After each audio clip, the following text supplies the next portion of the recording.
Hi, this is Ronald the DJ from ronaldthedj.com. So it's our first video of the year this 2021.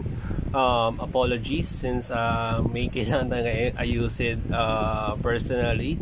And nagkataon na for the start 2021, I'm badly needed a router. Hindi ko na previously nag-unbox ako ng isang Wi-Fi extender, pero since mas kailangan ko pa ng speed and lalo yung upcoming workstation ko will be at a higher floor, kailangan ko na ng extended na router. So since on a budget, bumili ako, and consider ko na ito na regalo ko sa sarili ko this Christmas. This is the Tenda F3, which is nabili ko siya sa official store ng Tenda sa Lazada Philippines. Just to clear things out, technically can be sponsored by Lazada since I got a voucher from Lazada Philippines on this one to buy. So I bought, so technically I bought this one for free, pero this will not affect our review for this Tenda F3. So ito yung global version, since makikita niyo sa daming online sources na mayroong Chinese version. Ito at least since makikita nyo sa official Facebook page ng Tenda Philippines na as much as possible to have more to give you more support sa kanilang products, must buy their official products sa kanilang official store, either sa Lazada or sa Shopee. Just look for Tenda Philippines. Ito yung pinakamura, since compare mo doon sa isa na 100 pesos, mas mura to ng 100 pesos. And in fact, nakita ko sa isang kilalang pansiteria sa somewhere sa Tanawan, Batangas. Ito yung ginagamit nila as backup to their PLDT Home Fiber subscription. So since hindi ka naman priority ang 5 GHz for now, tsaka on a budget, ito ay cost me 585 pesos, which is 100 pesos less compared to sa pinakamura so far by TP-Link. And ang maganda sa kanya, pwede gagamitin siya as extender for Wi-Fi, pero gagamitin ko siya through wired, since maraming possible na obstructions dun since sa higher floor ko siya ilalagay yung aking workstation. Pero na yung wireless extender. Then ang pinagmamalaki niya is set up within 30 seconds, may 5 dBi na high gain, itong tatlong antennas, up to 300 Mbps, secure Wi-Fi, stable and fast Wi-Fi experience, and green wireless. Basta nabanggit ko na nga yung may 3 wireless antennas on this one. Apologies na sa audio, since meron akong ventilator on the side. Tapos ito yung likod yung box. So ito yung pinagmamalaki niya, since then ito makikita nyo, more on technical specs tayo. Meron siyang, since acceptable naman, ito yung pinakamura from Tenda. Di na masama yung tatlong antennas by 5 dBi yung range. Then if compared to their previous model na or one of their models, yung Tenda N301, is a lot better. And it is very good for surf, email chat, video streaming, large files, internet, phone calls, online gaming, and HD videos. Yun yung kanyang pinagmamalaki.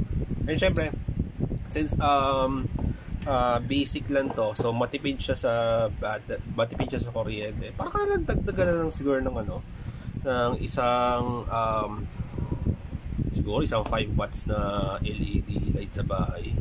Ganun, not bearable ba kung 24/7 mo siyang papaanda rin. So ito, talagang meron siyang bubble wrap kanina, pero ito pinadali ko din yung process. So naka-plastic pa talaga siya. So this one. Talagang lang to, dito hindi ko planado to na unboxing first, since meron tayong YouTube channel, kailangan ko talagang i-unbox to maski paano, para at least may kasi gusto natin tuklasin kung worth it pa ba ngayong 2021 na bumili ng Tenda F3. Lalo ngayon, for sure, mas marami nagpakabit ng fiber, like PLDT Home Fiber. At kung malaki yung bahay nyo,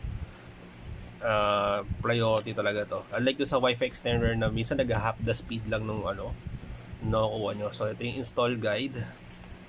Then ito yung makikita nyo, syempre ito yung convenience pag bibili ka from official store. Makikita nyo to. So ito yung general public license note. Then may LAN port, and I think 1 meter to eh. Tapos ito yung kanyang adapter, which 9 volts 600 mAh, which ko-compute mo to para nasa 5 watts lang kung talaga kakamali. Lagay ka naman sa comments kung tama yung computation ko. Nakita ko doon sa isang YouTuber din na sabi niya baka daw wala raw, not sure kung wala sa kanyang HDMI, wala sa kanyang LAN port. Pero ito, at least we got this from the official store. Medyo lang siguro na wala talaga, meron talagang LAN cable sa loob. So at least I think this is 1 meter.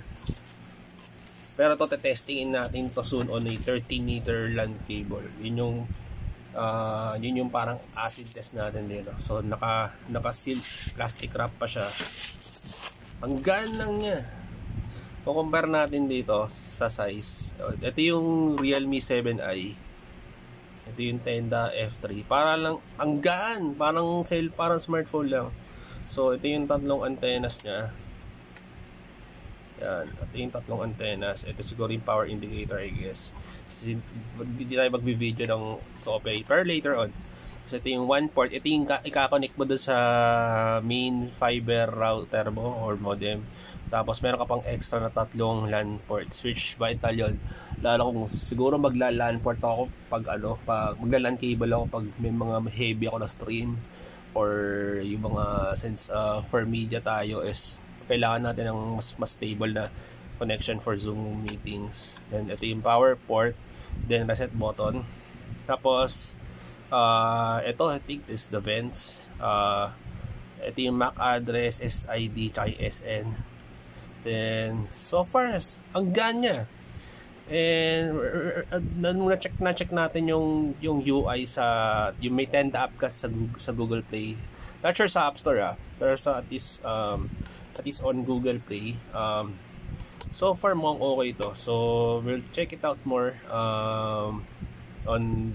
we will post the written review soon on ronaldtj.com. So please subscribe on this channel. Lumalaki na yung dami ng subscribers ng channel to. So thank you very much sa mga nagsusubscribe even though hindi tayo nakapag-update for more than a month.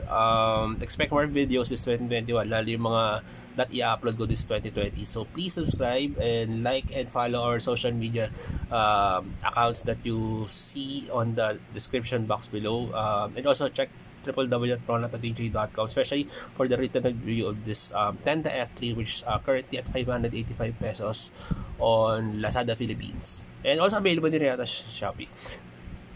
Excuse me. So that's it. This is Ronald DJ. Thank you very much for watching.